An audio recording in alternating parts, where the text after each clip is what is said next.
Shalom Bapak Ibu, jumpa lagi di hari yang kedua ini kita akan merenungkan firman Tuhan lagi. Mari kita berdoa. Bapa di sorga, terima kasih atas kesempatan yang indah di mana kami boleh ada di hari yang baru ini. Kami mau melandasinya dengan firman-Mu lagi. Mari ya Tuhan, Engkau tuntun hati pikiran kami dan mampukan kami untuk menjadi pelaku firman-Mu yang setia. Dalam nama Tuhan Yesus. Amin. Bapak Ibu, firman Tuhan kita terambil di dalam 2 Tawarik 7 ayat 14. Dan umatku yang atasnya namaku disebut merendahkan diri, berdoa dan mencari wajahku, lalu berbalik dari jalan-jalannya yang jahat, maka aku akan mendengar dari sorga dan mengampuni dosa mereka, serta memulihkan negeri mereka. Itulah firman Tuhan yang menjadi dasar renungan kita pada hari ini. Nah, tema kita adalah Tuhan pemulih hidupku. Saudara, kita harus percaya bahwa hanya Tuhan yang dapat memulihkan hidup kita. Dan siapakah Tuhan itu? Itulah Tuhan Yesus Kristus. Bahwa di dalamnya ada berkat, di dalamnya ada pertolongannya, di dalamnya ada kesembuhan, dan juga di dalamnya ada pemulihan dari segala aspek kehidupan apapun, bahkan keselamatan kita. Mengapa saudara? Karena hanya Tuhan Yesus sang pemulih, penyelamat yang sanggup. Dan bahkan dialah yang sungguh telah berjuang dan yang telah melakukannya bagi hidup kita.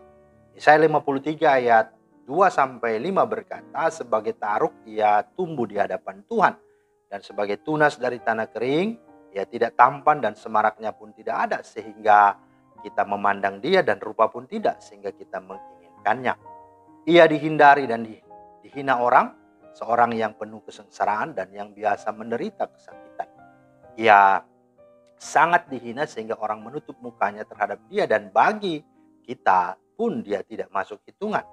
Nah, tetapi saudara, sesungguhnya dikatakan di sini penyakit kitalah yang ditanggungnya dan kesengsaraan kitalah yang dipikulnya. Padahal kita mengira dia kena tulah, dipukul dan ditindas Allah, tetapi dia tertikam oleh karena pemberontakan kita. Dia diremukkan oleh karena kejahatan kita. Ganjaran yang mendatangkan keselamatan bagi kita ditimpakan kepadanya, dan oleh bilur-bilurnya kita menjadi sembuh. Nah itu saudara, jadi memang dia yang dapat memulihkan, menyelamatkan, dan memberkati kita. Bahkan dikatakan ketika firman Tuhan ini tergenapi di dalam Kristus, dia datang ke dalam dunia 2000-an tahun yang lalu. Dalam Yohanes 10 ayat 10b dia berkata, aku datang supaya kamu mempunyai hidup dan mempunyainya dalam segala kelimpahan. Nah, puji Tuhan, itu sudah tergenapi. Nah, namun mari kita jangan hanya tahu, tapi kita juga harus mengalami, dan memang kita butuh pemulihan daripada dia. Maka ada beberapa hal yang akan kita perhatikan dan hidupi untuk kita sungguh-sungguh mengalami pemulihan daripada Tuhan. Yang pertama, mari kita sadar, kita merendahkan diri, bertobat, mengaku dosa kita kepadanya. Alkitab menyatakan dengan jelas tadi bahwa barang siapa merendahkan diri dan berseru kepadanya, maka Tuhan mendengar. Maka yang pertama adalah mari kita merendahkan diri. Matius 23:12, barang siapa meninggikan diri akan direndahkan, dan barang siapa merendahkan diri akan ditinggikan. Yang dengan kerinduan kita menyadarinya, mengakui dosa kita, maka dia akan mengampuni kita, memulihkan kita. 1 Yohanes 1:8-9, jika kita berkata kita tidak berdosa, maka kita menipu diri kita sendiri dan kebenaran tidak ada di dalam kita. Tapi jika kita mengaku dosa kita, maka ia adalah setia dan adil, sehingga ia akan mengampuni kita dan menyucikan kita dari segala dosa atau kejahatan kita. Nah, ini yang harus dipahami. Dan ketahuilah bahwa ya Tuhan yang kita sembah itu sungguh dikatakan bahwa dialah Allah yang sungguh-sungguh menerima kita. Dan dikatakan jiwa yang hancur, hati yang patah dan remuk tidak pernah dia pandang hina. Nah, itu dalam Mazmur 51 ayat 19. Jadi siapapun Anda dalam pergumulan persoalan, mari dialah yang dapat menerimamu dan memulihkan hidupmu. Yang kedua, mari carilah Tuhan dan intimlah dengannya. Mencari Tuhan harus menjadi fokus utama dalam kehidupan kita.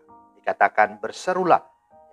Sebab tidak kau tinggalkan orang yang mencari engkau ya Tuhan. Mazmur 9 ayat 11. Oleh karena itu carilah Tuhan dan kekuatannya, carilah wajahnya selalu. Mazmur 105 ayat 4. Jangan hanya menginginkan berkatnya saja, sementara kita tidak mau mencari wajahnya. Tidakkah Allah akan membenarkan orang-orang pilihannya yang siang malam berseru kepadanya? Dan adakah ia mengulur-ulur waktu sebelum menolong mereka? Lukas 18 ayat 7. Dan itu yang menjadi satu hal yang kita sungguh-sungguh renungkan. Bahwa dia tidak akan pernah tidak mendengar setiap orang yang datang mencari dan berseru kepadanya. Bahkan di dalam Yeremia 29 ayat 12-14. Dan apabila kamu berseru dan datang untuk berdoa kepadaku, maka aku akan mendengarkan kamu. Apabila kamu mencari aku, kamu akan menemukan aku. Apabila kamu menanyakan aku dengan segenap hati, aku akan memberi kamu menemukan aku.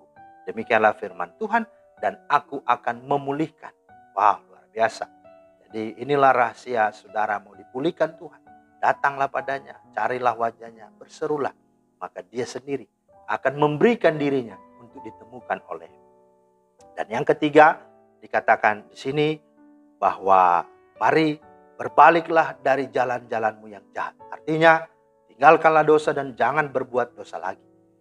Dikatakan bahwa kita rindu supaya kita tidak mengulangi atau tidak memiliki lagi kehidupan yang lama. Artinya kita tidak berbuat dosa lagi. Hidup kita dipulihkan dan diberkati oleh Tuhan. Amsal 28:13 berkata, siapa menyembunyikan pelanggarannya tidak akan beruntung, tapi siapa mengakuinya dan meninggalkannya akan disayangi. Mari saudara, adakah saat ini engkau dalam kesusahan, dalam keadaan sakit, dalam kebimbangan, dalam ketakutan dan kesulitan apapun, mari datanglah kepada Tuhan Yesus Kristus dan Dia akan memulihkan kehidupan. Dia sendiri tidak hanya meminta kita datang padanya, tapi Dia sudah memperjuangkan, Dia sudah menyelesaikan semua masalah hidup kita dengan Dia gantikan hukuman yang seharusnya kita terima, tapi Dialah yang menerimanya. Dan Dia tetap membuka hatinya untuk kita. Dalam Matius 11:28-29 di ayat 28 berkata, marilah kepadaku semua yang letih lesu dan berbeban berat, aku akan memberikan kelegaan atau pemulihan kepadamu. Kiranya Tuhan memberkati saudara dan menolong saudara. Amin. Terima kasih Tuhan atas firman-Mu. Bersyukur bahwa masalah keadaan itu tetap ada dan tentu tidak akan pernah hilang dari hidup kami.